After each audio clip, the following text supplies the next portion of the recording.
मोदी सरकार और उनके कुछ उद्योगपतियों से जो रिश्ते हैं वो जग जाहिर हैं। वो अब ब्रेकिंग न्यूज़ बन ही नहीं सकते, क्योंकि सबको मालूम है, पूरा विश्व को मालूम है कि कैसे वो अपने रिश्ते निभाते हैं, कैसे नियम कानून तोड़े जाते हैं, मोड़े जाते हैं, नज़रअंदाज किए जाते हैं, ताकि उनके साथियों को पूरी सुरक्षा प्रदान की जाए, पूरा लाभ मिले।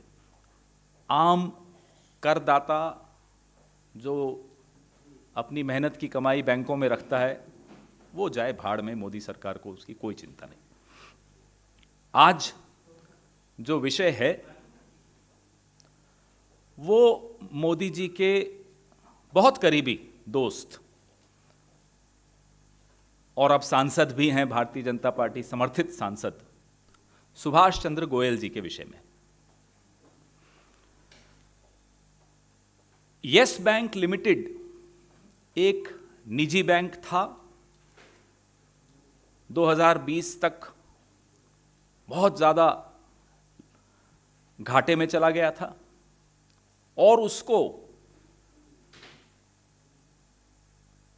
एसबीआई के तहत लाया गया, और भी बाकी फाइनेंशियल इंस्टीट्यूशंस भी थे, लेकिन एसबीआई ने 11,760 करोड़ उसमें डाले, और एसबीआई में हम सबका, आप सबका पैसा, आम का जो डिपॉजिटर है, खाताधारी है, उसका पैसा लगा हुआ होता है। तो 11,760 करोड़ एसबीआई ने यस बैंक में डाले, उसको जीवित रखने के लिए, उसको ठीक करने के लिए, उसको दुरुस्त करने के लिए।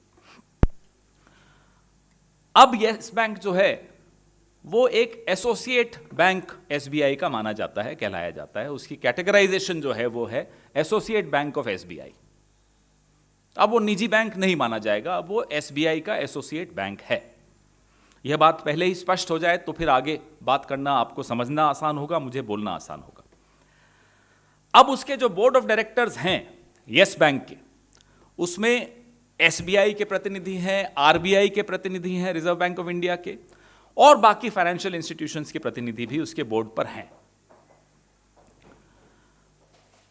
जब मॉरेटोरियम लगा यस बैंक पर तो उसमें यह लिखा गया, दर्शाया गया कि यस बैंक की जो स्थिति बनी है, जो घाटे की स्थिति में यस बैंक आया है, उसका प्रमुख कारण एसएल ग्रुप, सुभाष चंद्र गोयल जी का एसएल ग्रुप है। उसने लोन्स लिए, और लोन्स भी 6,789 करोड़ के आउटस्टैंडिंग इस ग्रुप ने लिए। जो नया यस बैंक का बोर्ड बना, जिसमें एसबीआई, आरबीआई और बाकी लोग थे, उसने फॉरेंसिक जांच की, खातों की ऑडिटिंग की, फॉरेंसिक ऑडिटिंग जिसको अंग्रेजी में कहते हैं। 22 जो बोरोइंग एंटिटी थी, 22 जो कर्जे लिए थे एसएल ग्रुप ने, उसमें से 12 की जांच हुई, और उन 12 में से 8 फ्रॉड अकाउंट्स पाए गए। 3,197 करोड़ के फ्रॉड अकाउंट्स थे।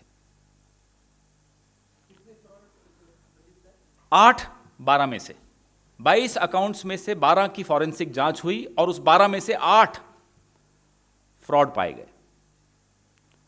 बाकी और बैंकों ने भी जो लोन्स एसएल ग्रुप को दिए हैं उनको फ्रॉड घोषित किया, फ्रॉड अकाउंट की श्रेणी में डाला।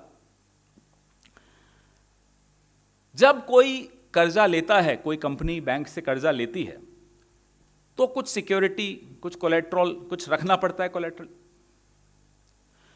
एसएल ग्रुप ने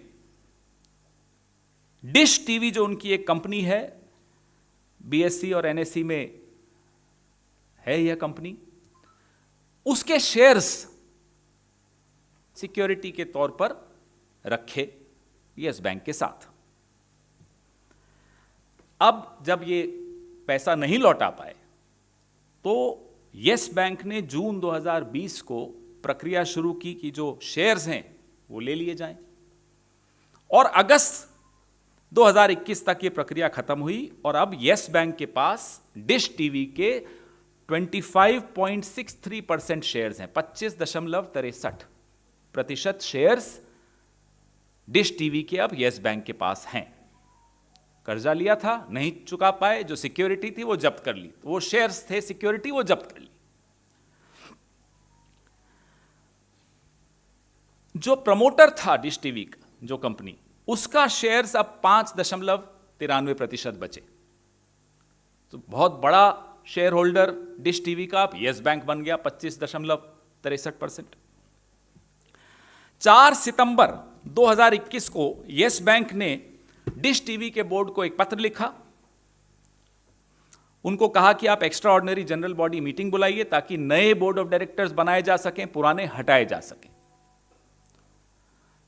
एक नियम होता है कि किसी भी कंपनी का 10% किसी शेयर होल्डर के पास हो तो वो इस तरह की मीटिंग की मांग कर सकता है। इनके पास 25.63% है, तो नियम के हिसाब से बिल्कुल सही चल रहा है। एसबीआई का बैंक है। अब उन्होंने मांग की, चिट्ठी लिखी डिश टीवी को कि भैया बुलाइए ये मीटिंग ताकि शेयर होल्डर्स बदले जा सकें, डायरेक्टर्स बदले जा सके, माफ कीजिएगा। डिश टीवी के बोर्ड ने इनकार कर दिया और फिर यस बैंक, एसबीआई वाला यस बैंक एनसीएलटी के पास गया, नेशनल कंपनी लॉ ट्रिब्यूनल के पास गया कि साहब आप हस्तक्षेप करिए, हमें राहत दिलवाइए, यह हमारा हक है। हम 25.63% शेयर होल्डर्स हैं। हम चाहते हैं कि बोर्ड ऑफ डायरेक्टर्स बदला जाए, पुराने डायरेक्टर्स हटें और नए आए, प्रोफेशनल डायरेक्टर्स बने। अब इस दौरान डिश टीवी ने इनको तो इनकार कर दिया कि एक्स्ट्रा ऑर्डिनरी जनरल मीटिंग नहीं बुलाई जाएगी, और खुद एक एजीएम बुलाई जो कि नियम के हिसाब से हर साल बुलानी पड़ती है। उस एजीएम में उन्होंने यह तो मुद्दा रखा ही नहीं कि बोर्ड ऑफ डायरेक्टर्स बदलेंगे, जाहिर सी बात है वो अपने आप को क्यों बदलेंगे। इस दौरान सुभाष चंद्र जी, जो कि भारतीय जनता पार्टी समर्थित सांसद हैं और आरएसएस से बड़े घनिष्ठ संबंध हैं, उसके फंडर हैं, एकल विद्यालय के चेयरमैन रहे हुए हैं, तो हम सब जानते हैं उनके क्या रिश्ते हैं संघ के साथ। उन्होंने क्या किया साहब, ये बड़ा, जिसको मैं कहता हूं जिंदगी में कभी सुना नहीं होगा आपने, मैंने तो नहीं सुना था। क्राइम ब्रांच गौतम बुद्ध नगर के एक इंस्पेक्टर के सामने एक एफआईआर लॉन्च की। एफआईआर का नंबर है 0821। मैं उसकी कॉपी संलग्न कर रहा हूं। ये पहली बार हुआ होगा, ये एफआईआर है। इस एफआईआर में सुभाष चंद्र गोयल जी ने जो शिकायत की वो ये थी कि यस बैंक ने जबरदस्ती मुझे लोन दिया। बताइए, कभी सुना आपने? अगर ऐसी स्कीम मोदी जी ला रहे हैं, प्रणव जी अभी हम बोल रहे थे कि अगर ऐसी स्कीम नए साल में मोदी जी ला रहे हैं कि मैं जबरदस्ती, सिद्धार्थ आपको भी लोन दूंगा, आपको भी दूंगा, सबको यहां जो बैठे हुए हैं हम सबको लोन मिलेगा जबरदस्ती, आपको चाहिए या नहीं चाहिए लीजिए हमसे। ये एफआईआर है। किसी से आप कर्जा लेते हो, वो सिक्योरिटी के लिए आपके पास शेयर्स रखता है, फिर आप क्रिमिनल प्रोसीडिंग ले आते हो, एक सिविल मैटर में क्रिमिनल प्रोसीडिंग ले आते हो ताकि वो जो उसका हक है वो शेयर्स वो अपने पास वो नहीं रख सके। ये पहली बार हुआ है इस देश में और सुप्रीम कोर्ट, माननीय सर्वोच्च न्यायालय ने इसमें रद्द की है, इस पर स्टे लाया, वहां से स्टे आया एफआईआर पर कि भाई ये मिसयूज है सीआरपीसी का एक सिविल केस में।